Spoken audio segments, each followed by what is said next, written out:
the question that we can ask. What is the state of Pan-Africanism as we speak today? There is also a false narrative floating around that Pan-Africanism is some old ideology that came and went and withered away. We're not doing the Pan-African thing, and then a lot of these Pan-African tethers, you know, they're screaming foul right now because, see, they've been using Pan-Africanism as a hustle. So we have a weak continent because the spirit of Pan-Africanism disappeared. Y'all want to fight over petty differences? You do that after I'm gone. But when I'm here, it is one race, one family, one people, one Africa. That's it.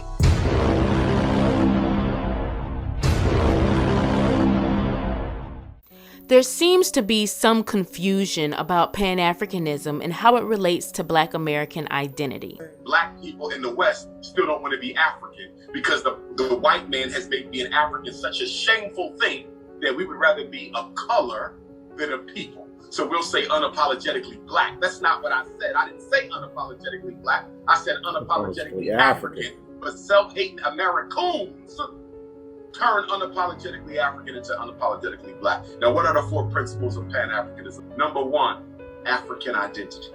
Listen, if you're Black and you were born in America, you're not African American, you're just American. If you were born in Africa and you become an American citizen, well, then you're African American. That's how that works. And about African Americans, you have said this: you are not African, but we play along. It's a very loose term, African American, because half the time you use it for people who aren't even African. As long as you're Black, they say African American.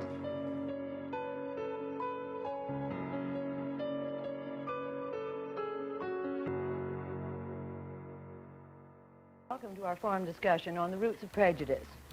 All 4 participants in today's discussion are high school students from Africa. Let me introduce them to you now. First, from the Gold Coast is 18-year-old Alfred Bannerman. From Nigeria, Mohamedou Liman. From Ethiopia, 17-year-old Nabiet Tafari. He's a Cop by religion, Amhara by race, Hebrew in origin, and an African since he's been to America. And an African since he's been to America. An African since he's been to America. Nomenclature. According to Oxford Dictionary, nomenclature is defined as the devising or choosing of names for things. It has been long stated that there is power in the ability to exercise nomenclature uncontested. Yet, when those who have been given a name abandon the name that was given to them and instead choose a name for themselves, it is not done so without pushback from those who find it inconvenient to respect and or acknowledge your autonomy as an individual or as a collective.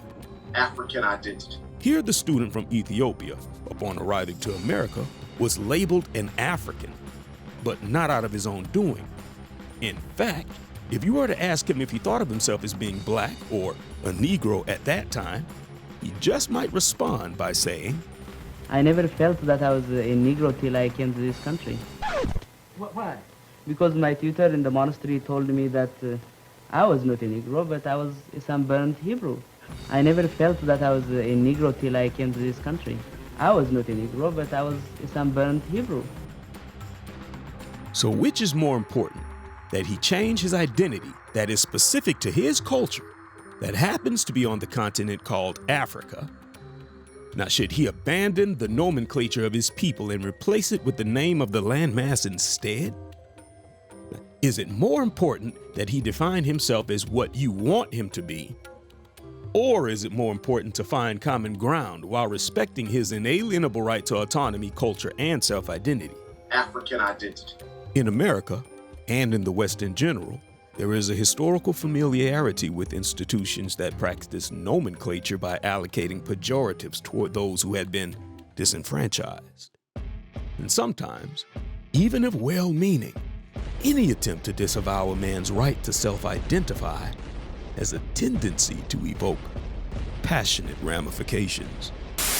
Cassius Clay, yes. Why do you want to say Cassius Clay when Howard Cosell and everybody is calling you Muhammad Ali? Then why you got to be the one of all people whose color to keep saying Cassius Clay? Why don't you call me my name, man? Well, what's your name? You told me your name was Cassius Clay a few years ago. I never told you my name was Cassius Clay. My name is Muhammad Ali, and you will announce it right there in the center of that ring after the fight if you don't do it now. For the benefit of this broadcast, him, All right? You just acting just like an old Uncle Tom. Another Floyd Patterson. I'm gonna punish you. You ain't got no back off of me. Don't call me no Uncle Tom. That's what you are, Uncle Tom. Why are you gonna call me Uncle Tom? I ain't do nothing. You heard me. Just back off of me. And so, ladies and Uncle gentlemen, Tom, as the two contestants prepare for battle right now.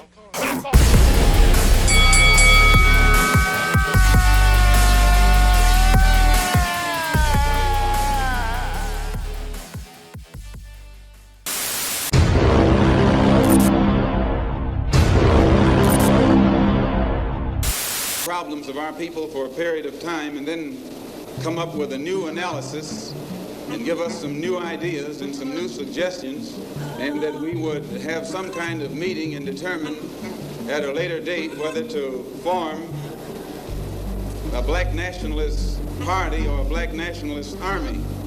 So the year is 1964. The speaker, if you haven't already figured it out, is Malcolm X. Martin said, nonviolent, nonviolent. Malcolm said, yeah, but by any means necessary. And bring about the freedom of these people by any means necessary. He's discussing the creation of the OAAU, the Organization for Afro-American Unity. The purpose of the OAAU was to create a bridge of cooperation between the so-called Black American and the continent of Africa.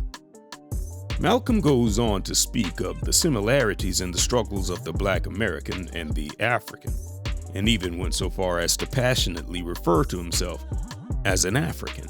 The purpose of our organization is to start right here in Harlem, which has the largest concentration of people of African descent that exists anywhere on this earth. There are more Africans here in Harlem than exist in any city on the African continent. Because that's what you and I are, Africans. Because that's what you and I are, Africans. It's worth noting that he did not specify a specific country, culture, or tribe in Africa, which is either indicative that he doesn't know where he originates from in Africa, or that he sees no boundaries, tribes, or borders when he looks at Africa. All he sees is one nation.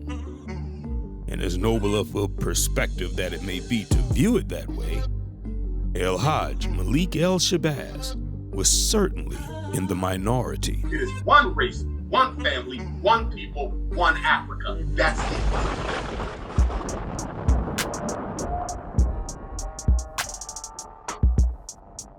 The foundational Black Americans, to me, they are some kind of, I may be right, I may be wrong.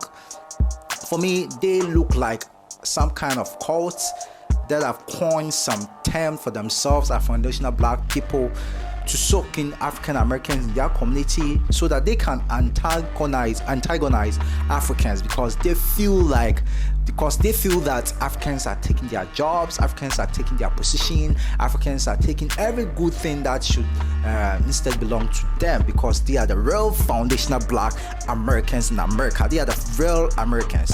Nobody else is.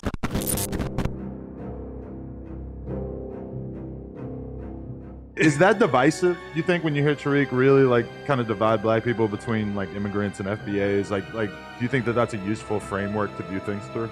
Well, first of all, no, we can't necessarily be more divided than we've been in history. I'm sorry to say that, but it's already reached its apex, its climax, the top. All right, now let's get into some stuff here, ladies and gentlemen. Now what we're talking about Mama Africa, the concept of Mama Africa. Because I keep hearing this word come up. When we as foundational Black Americans, we're talking about understanding our nationality and our identity. We're talking about understanding who we are and paying homage to who we are. We have a lot of non-FBA people coming to us talking about, well, damn it, y'all gotta pay respect. Y'all still a part of Mama Africa. Y'all gotta give it up for Mama Africa.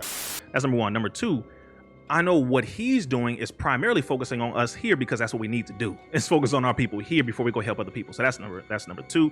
Number three, it can be divisive if we focus more attention on pointing at the differences rather than the similarities. See, people try to shame us with all of this. We're supposed to get some pride and identity from Mama Africa, your ass ain't even over there. All right? You don't have enough pride in Mama Africa to stay there and build up Mama Africa. Your ass is over here with us. A lot of these folks keep doing that. And then want to call it a diaspora war. Ain't no diaspora war. Y'all over here trying to sell us on something that you ain't even buying. The key is going to be how black folk classify themselves. First of all, black folk got to classify themselves as native blacks. See, the term African American, they could use that term and latch on to our lineage. Now, what is special about those native blacks? Then you have to say they are exceptional people. Our generation, he says, fought for the liberation of Africa. It is the duty of the new generation to carry the torch forward. But how can such a torch be carried to completion if there are forces among you that call themselves by your name, yet seek to snuff the flame that was lit by your predecessors? I'm not gonna sit here and say I'm gonna do something that's only gonna benefit black people. No. And some that you may embrace won't always see you as they see themselves. We can't work with Akata. That's a word that they were calling the American blacks, Akata, the Nigerians. Like, yo, what is this Akata shit you keep calling us? And the guy goes, we don't want to work with cotton pickers. They're the ones that built the bridges, the roads, cut the timber, the trees, and cleared the land, raised the tobacco, cotton, indigo. They're the people that fought and raised in every war to protect this country. The people coming from Africa or coming from Jamaica didn't. They came here voluntarily. And the most important point on this is if you lump them with black folk, then you give the dominant white society a justification to say we don't owe black folk anything. People do not care about our Tanzanianness or our Ghanaianness or our Kenyanness or our Ethiopianness. In their eyes, we are all Africans. When we are disunited, then it is good for Europe and America. Those of us who have heard the voice of the ancestors find solidarity under one purpose. To bring about the complete independence of people of African descent here in the Western Hemisphere and first here in the United States.